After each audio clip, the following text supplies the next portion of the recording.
Now that we understand the overall logistics of the debate, let's examine the speaker roles in the debate. Let's start with the first speakers. The first proposition speaker and the first opposition speaker differ slightly from each other in their responsibilities. The first proposition speaker has the responsibility to introduce the motion. In addition, the first proposition speaker should also define the key terms in the debate. This does not mean they have to define every word in the motion, but they should define the most important words or phrases in the motion to establish a clear debate. The main consideration the first proposition has when defining the key terms of the debate is that the definitions must be reasonable. They must provide equal ground for both sides of the debate. If the proposition is not reasonable with their definitions, this is a justification for the opposition to counter-define any terms. The judge should look to what seems to be the most reasonable interpretation based upon how an everyday person would interpret the terms.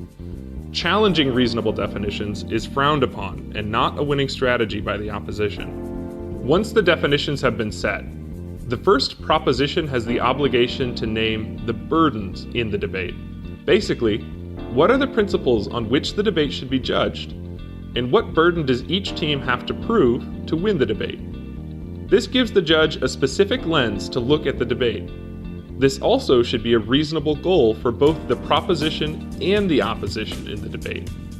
Like definitions, if the burdens are not reasonable, the opposition has the right to counter with more reasonable burdens. However, it must be done at the beginning of the first opposition speech. The only other time that the opposition team can present definitions or burdens is when the proposition team has failed to do so. Once these issues have been addressed, the first proposition must present the proposition team's mechanism or model. Sometimes it is debatable whether a motion requires a mechanism or a model. The judges should base their decision on what seems to be the most reasonable to the common person. Also, it is important to remember that every debate requires a burden or burdens to be set, but not every motion requires a mechanism or model. Finally, once this part of the debate is set up, the proposition team should give their first substantive arguments in the debate and link them back to the burdens that they set at the top of their speech. This usually involves the delivery of 2 arguments, but it can be more. The first opposition speaker has the obligation to engage with the burden and the definitions set in the debate, and this should be done immediately after they have given the introduction for their side of the debate. The opposition speaker can agree with the burdens and definitions set, and this usually makes for a better debate. However, as noted earlier, they can challenge unreasonable proposition definitions and/or burdens. The first opposition debater should also engage with the mechanism if the proposition team has given one.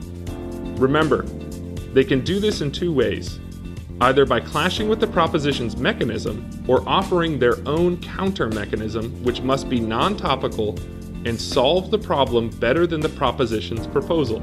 Once the first opposition speaker has engaged with these areas of the debate, they should go on to clash with the arguments or new substantive material that was given by the first proposition speaker. This is the primary obligation of the opposition team, to clash with their opponent's arguments. After this, they should go on to give their own new substantive material in favor of their side of the motion. This is usually delivered in 2 arguments in the last half of their speech. Thank you for watching.